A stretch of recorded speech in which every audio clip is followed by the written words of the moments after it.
Yo halo, welcome back bersama kami kembali MAI Mahasiswa Abadi Islam. Hai para mahasiswa yang belum lulus, kalian, kita kedatangan tamu spesial Ustazah Nisa. Untuk kalian semua spesial ya Ustazah.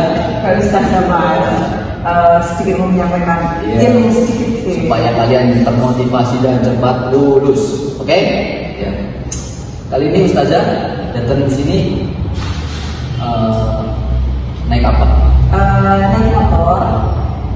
Mungkin karena macet jadi kesininya naik motor. Gimana kabarnya, sehat? Alhamdulillah sehat banget. Ustazah akan menyampaikan beberapa materi ya kalian supaya tercerahkan otaknya. Langsung saja Ustazah. Ya, jadi mau sedikit menyampaikan ya Mas Gamal tentang Islam. Islam itu agama yang erat kaitannya dengan dakwah. Kenapa? Karena dakwah itu sendiri di Indonesia ini sudah makin berkembang ya Mas ya.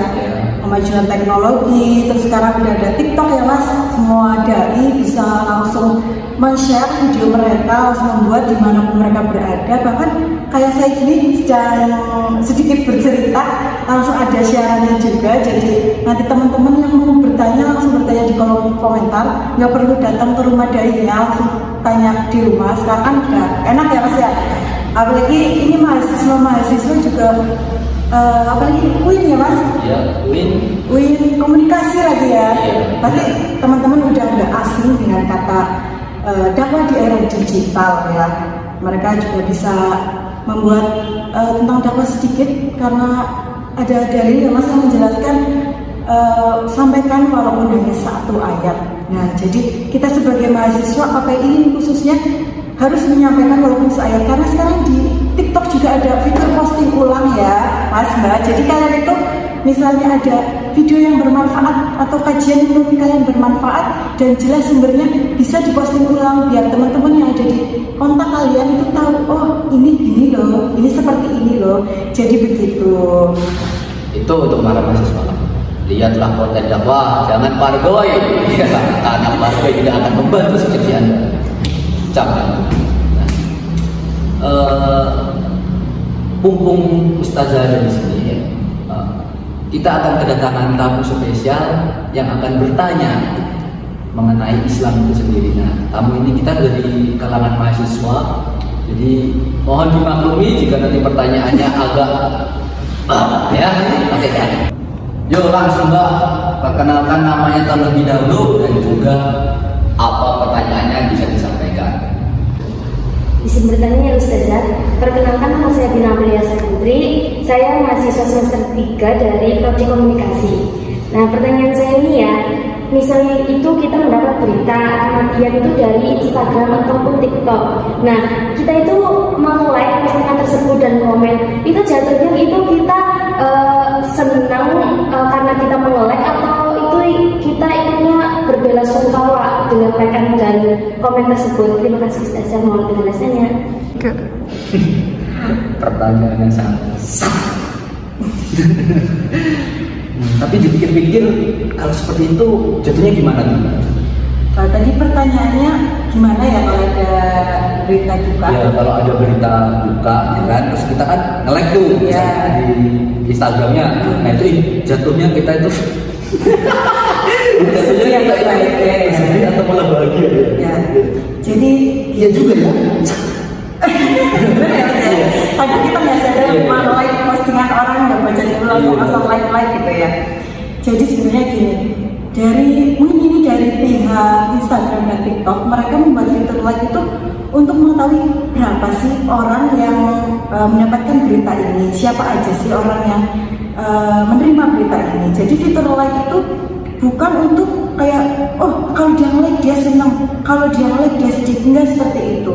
Terus kalau untuk komentar ini baru kita bisa tarik kesimpulan dari komentar ya. Kalau komentar berita duka misalnya tentang kecelakaan dan ada orang yang berkomentar apa sih ya, wih kecelakaan ngeri nih bos gitu, itu kan termasuknya kayak mereka bahagia di atas penderitaan orang lain. Bukankah sudah dijelaskan kalau doa baik akan kembali kepada yang mendoakan. begitu juga sebaliknya, doa yang buruk akan kembali juga kepada orang yang mendoakan begitu. Jadi kita sebagai mahasiswa KPI harus bijak, tidak semua komentar dan like dijadikan sebagai patokan begitu. Bisa dipahami ya? Berarti tidak semua like berarti dia senang atas berita. Iya. Misalnya kalau ada like emot yang ketawa itu baru bisa dipertanyakan. Seperti itu ya. Iya. Berarti mungkin dari niatnya aja. Semua itu tergantung innamal a'malu binniyat. Semua itu tergantung tentang niat dari yang memposting dan juga niat yang meng-like. Mereka niatnya untuk berbela-sungkawa secara online atau untuk berbahagia secara online begitu. Nah, itu dia jawaban pertanyaan dari Mbak Bunga ya.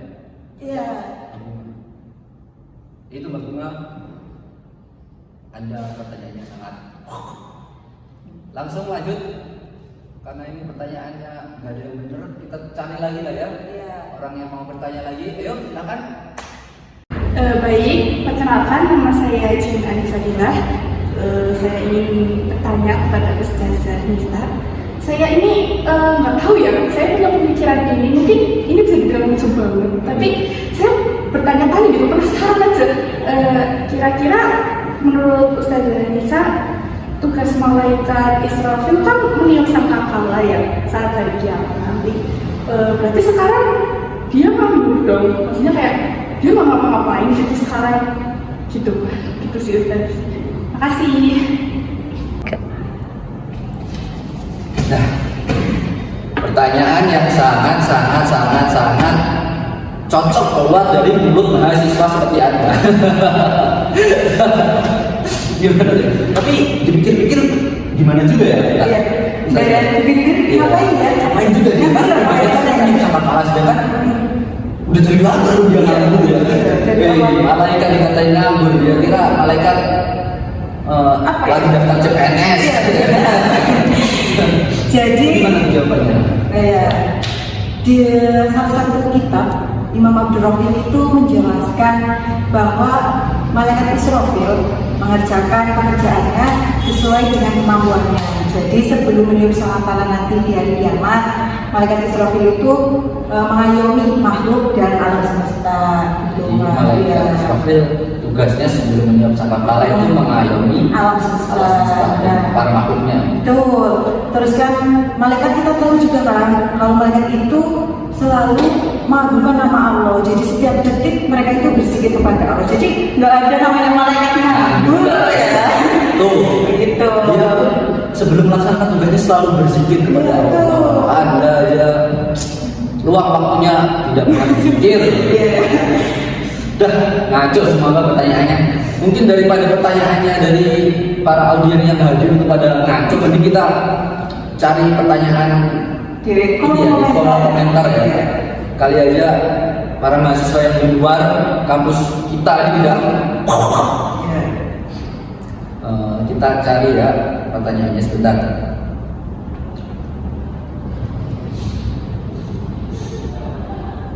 Cari yang paling wow gitu ya Mas. Nah, dari jangan lihat satu-satu. Dari namanya aja udah kayaknya anonim ya. Izin bertanya aja, misal kita berpuasa, terus kita sengaja berbukanya di waktu isya, apakah puasa kita itu lembur? Saya berharap bukan mahasiswa yang bertanya, tapi malah pekerja PT yang bertanya. Dikira Allah itu kayak bos Anda yang nyuruh lembur ya. Tapi gimana tuh? Udah hukumnya? Kayaknya ini udah bukan rahasia umum ya. Kalau berpuasa, sebelum berpuasa kita pasti sahur kan ya. Sahur itu di waktu paling akhir sebelum waktu sahur habis dan berbuka di awal waktu.